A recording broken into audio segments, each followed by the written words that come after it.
back on the record. had occurred. And, Please be seated. I'm sorry. I have no more information than that, and so that does sound to me like she is on the right track towards what we want to see for a modification. Based on just that, the state at this point is still opposed to it. We may learn more information this morning, and if council can provide enough information, we might be agreeable to a modification allowing supervised visitation. All right, well, I'm going to ask Ms. Bosch next here as a courtesy, and I appreciate that, just to give us some idea of what's happening in the dependency action. That was a issue that's arisen, and we've got a question with this no contact order potentially being a roadblock, if you will, for progress being made there, depending on what the status is in that case. So has there been a consideration at this point with contact with the children? Has the dependency court been open to that? Can you enlighten us on those issues? The court is very much correct that having this no contact order in place creates a huge barrier for the department to actually move forward. As this court knows, the goal is for them to reunify families and reunify parents and children. When there is a valid no contact order in place in the criminal court, they can't break that. And so even if they wanted to authorize visitation through the department, they can't.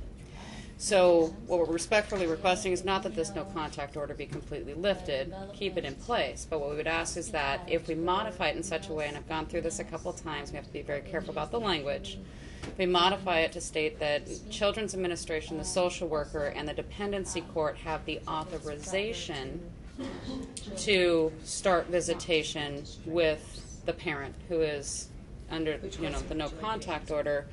Then at least the dependency court has that option to, when we get to that point, to start visitation. They are able to start it. They have the authorization outside of this no contact order. The language of the no contact order would stay. She still has no contact with her children outside of the boundaries of what is authorized under the department.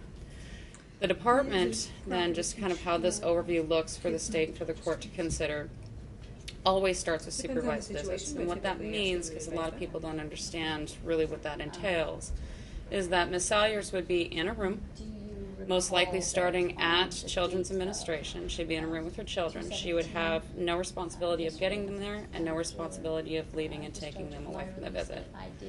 There would be an actual supervisor in the room with her, and most likely the social worker on the other side of the two-way glass. So now you have two sets of eyes that are going to be watching Ms. Salyers with her boys. If she would manage to even get out of that, then we also have a full-time on-site security guard that has been there for several months down at Children's Administration. There's no way that Ms. Salyers could actually leave. She would have to stay there. She would have her specific time that she would be able to spend with her boys. And that process will go on for quite some time. We're not talking just a week or a month. She would be supervised for quite some time. Now, if the department, because we know they don't have a lot of resources, time and money, if they chose to move those supervised visits to Innovative Services Northwest, the same provisions apply. Ms. Salyers would be in a room with her children. She would not be allowed to leave the room with her children, even to take them to the restroom or anything like that. There would be somebody in the room with her, and she would not be allowed to or permitted to leave that building. So that's what supervised visits look like. The commissioner in the dependency court also likes to move very, very slow. As she says many times to clients, I want to move slowly to make sure that you are successful. If we move too quickly, I don't want to have to take steps backwards. So we would be under supervised visitation for quite some time. From there, then, if there's a recommendation authorized by the department that we move to monitored visits, that's where we have somebody who is around about in the area and checks in on the family but isn't necessarily sitting in the room. Now, we are a long way from that even occurring. And I guess that's the next question I have for you. You mentioned your suggestion as far as modification of this order is concerned that would allow that to more easily and seamlessly move forward. But you mentioned that when we get to the point to start contact with the children, I guess that's my question. Given the status of where we are in that case, I'm assuming they're not to the point yet to allow contact with the children. No, and the court needs to understand at this point we haven't even gone to fact finding for the parents in this matter. It's actually set for next month. And so at this point where we stand, any services that actually Ms. Salyers has engaged in, she is doing her UAs, she has done a mental health evaluation, we should be getting that result soon with her release of information. She has involved herself in classes, she has gone in for substance abuse evaluation. All of those services are just recommendations at this point. They're not even court ordered. So she's doing those under her own volition. When we go to fact-finding, we will see then if there's even a basis for a dependency. So we're not quite there to that point. At this point, though, under statute for the dependency case, they are required to do visits with parents, but they can't because of this particular no contact order. So what we're looking at is starting those visits so that we can get these services going for mom, pending this fact-finding, which I have my calendar with me. I believe it is on the 4th of May? May 2nd. May 2nd. It's on that Monday.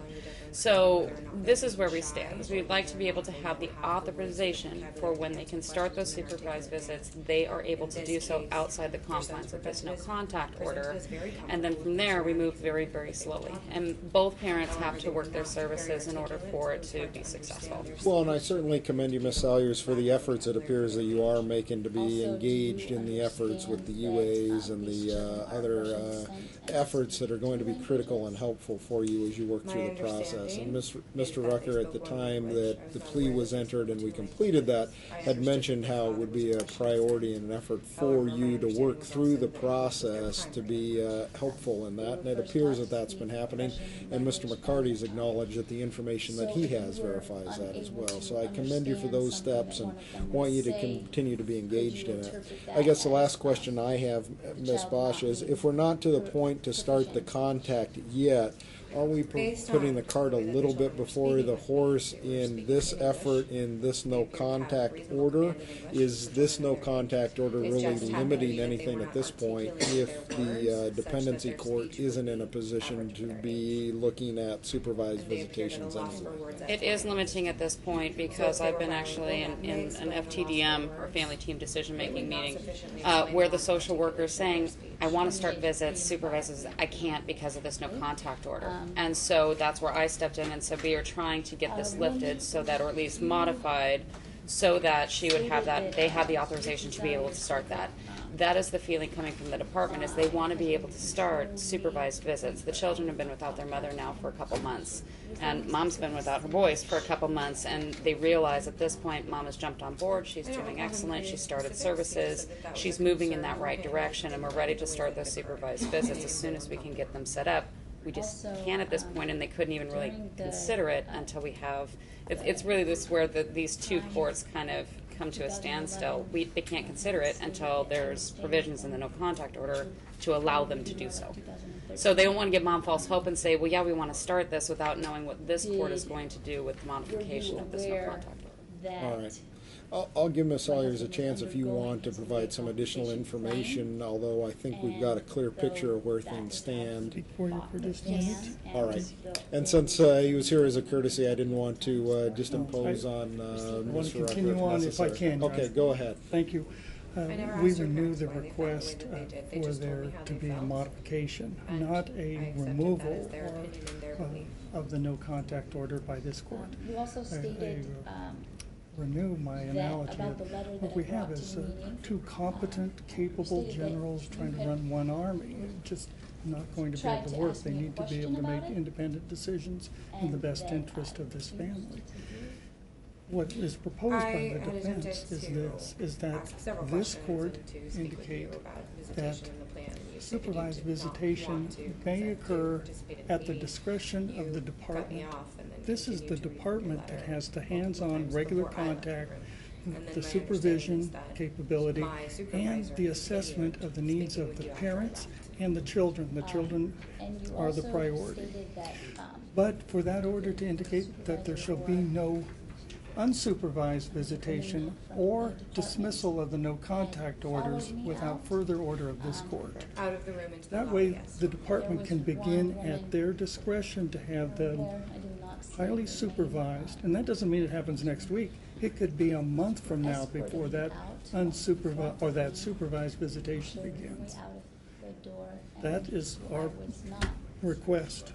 And we understand too, Your Honor, that at this point, given that discretion, we also know, and Ms. Salyers understands, should she decide to step out the confines of what the department says as far as how supervised visitation is going to look, or what she's going to do, not only does she face criminal sanction under this no contact order as modified, stiff penalties would come down in the dependency court, and she would take several steps backwards should she choose to step out of those bounds. So I understand the state's concern that, you know, given the nature of why we have the no contact order, but we almost now have two courts on top of Ms. Salyers that would be providing sanctions should she decide at any moment that she didn't want to follow the rules. All right, Mr. McCarty, any position based on the information we've reviewed this morning? With that information, All right, it is a challenging circumstance for a variety of different reasons. The court has significant concerns for the safety of the children based on where we stand, Ms. Salyers. I'll note that certainly it appears you've made progress from the time that I first had you in court, and as I mentioned last time, this is a case where I think every time you've been in court, I've been the one that's been involved in the process and seeing what's happening. You've had, and I think the benefit of good legal counsel, both Mr. Rucker in the criminal case and Ms. Bosch as she's working through those issues. I would more than anything recommend that you continue to be engaged and involved and work through that process with Ms. Bosch at this point. It's going to be important that you understand the importance of taking every step, even if it may not be required by the dependency court at this point. If it's something that's recommended from the court, I would highly recommend that you're making sure you're taking those steps. That's going to be necessary and The state of important. Washington is the state in which we live.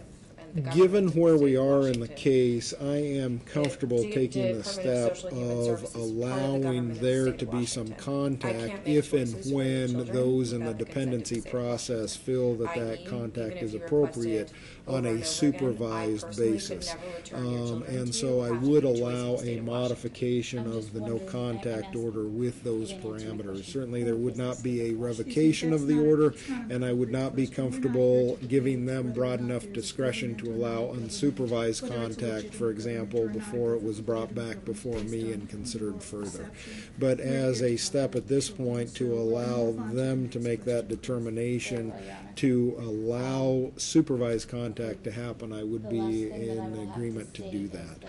We'd need to draft something appropriately for that. It's a little bit more specific and unusual than taking a memo to modify that as well. So I know, Ms. Bosch, you've indicated you've utilized some language in the past. Correct. That would be the decision I don't know of if the that's court, been reviewed and by not the my decision. parties at all or not at this point. Mr. McCarty. Any further suggested questions for this we witness? could step Any aside for a redirect? moment. And sir, any redirect? And typically, just so the court knows, when we get to that point where they want to do unsupervised, we need to go get permission from dependency court to come here to then ask permission. So there's several layers that we have to get through. And I just So- want to make it clear to everyone, mainly Ms. Salyers, that my decision today isn't taking that level at all away from the process, all Right. right? Thank you. So we'll let the participants step back, see if we can work through those Thank you, Your language Honor. issues. Thank you, You bet. We do have the video on a jump drive, if Your Honor wishes to see it, but. All right, ready on number I 9, need to, Shira, For it, at this point. for conditions. Well, we have two other witnesses. Let's hear from the other witnesses and then see where we are. And this is your time to put on your case. You can each take the stand if you want and you can question each other. No, for the purpose of or you can put conditions. on